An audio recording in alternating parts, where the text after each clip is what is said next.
দিনহাটা সংহতি ময়দানে দিনহাটা এসএসএ পরিচালিত বার্ষিক ফুটবল টুর্নামেন্টের ফাইনাল খেলার শুভ সূচনা করলেন সাংসদ। রবিবার বিকেল 2:50 নাগাদ ফুটবলে কিক মেরে এই ফুটবল টুর্নামেন্টের ফাইনাল খেলার শুভ সূচনা করেন সাংসদ জগদীশ চন্দ্র বর্মা বসুনিয়া। জানা গেছে, দিনহাটা এসএসএ অর্থাৎ দিনহাটা সাব ডিভিশনাল স্পোর্টস অ্যাসোসিয়েশনের বার্ষিক 15 দলীয় ফুটবল টুর্নামেন্টের ফাইনাল খেলা আজকের এই ফাইনাল খেলায় মুখোমুখি অংশগ্রহণ করেছে গোল্ডেন টাস বনাম এডিপি কোচিং ক্যাম্প দিনহাটা। এদিন সেখানে সাংসদ ছাড়াও উপস্থিত ছিলেন দিনহাটা পৌরসভার chairman Gourishankar Maheshwari, vice chairman Sabir Shah Chowdhury, জেলা পরিষদের বিদ্যুৎ কর্মাধ্যক্ষ নূর আলম হোসেন ছাড়াও বিশিষ্ট ব্যক্তিবর্গ।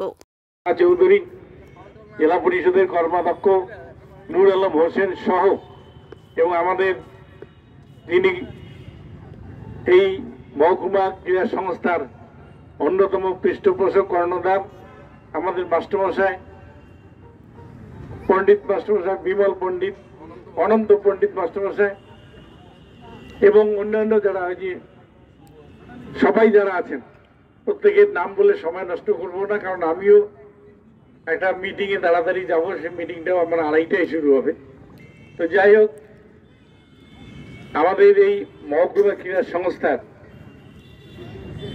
যে পরিচালিত ফুটবল টুর্নামেন্টের চূড়ান্ত পর্বের খেলা, এই খেলা সম্পূর্ণভাবে সফলভাবে আজকে শেষ হবে এবং দীর্ঘ সময় ধরে আগস্ট মাস থেকে এই খেলা চলছে এবং আজকে তার শেষ পর্বে আমরা সত্যি আনন্দিত যে আজকের এই একটা সুন্দর একটা আবহাওয়ার মধ্যে খেলাটা হচ্ছে এবং একটু পরে দর্শকরা আসবেন।